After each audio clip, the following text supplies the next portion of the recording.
Jambo na karibu kwenye habari za sasa. Ni saa 12 saa za Afrika Mashariki na hii ni stesheni nambari 1 na yenye habari za kuaminika zaidi. Karibu, jina langu ni Rahab Gati.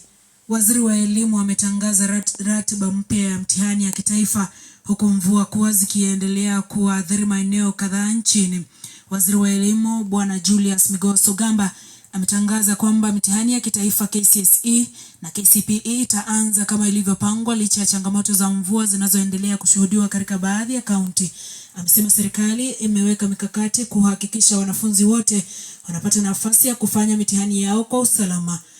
Katika kaunti ya Kisumu, wakazi wameombwa kuhamia maeneo ya juu baada ya maji ya ziwa Victoria kuendelea kuongezeka kutokana na mvua kubwa inayoendelea kunyesha eneo hilo. Mamlaka ya kudhibiti mafuriko inasema zaidi ya familia 300 zimeathirika. Kwa upande wa siasa, makundi ya vijana katika chama cha Jubilee wameongeza uamuzi wa aliyekuwa waziri wa usalama ndani Fred Matiang'i kuadhimisha nia yake ya kugombea urais mwaka 2027. Wamesema hatua hiyo inaleta msisimko mpya katika siasa za nchi.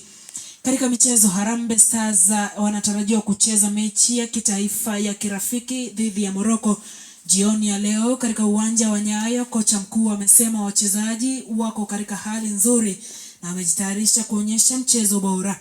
Na katika habari za kimataifa, Umoja wa Mataifa umekataa mataifa yote kushirikiana kukubaliana na mabadiliko ya kitabia nchi yanayoongeza athari za mafuriko na ukame duniani kote. Na hiyo ndio taarifa yetu kwa sasa. Kwa habari hizi na zingine, tembelea tovuti yetu kwa mitandao ya kijamii. Mimi ni Rahab Gati.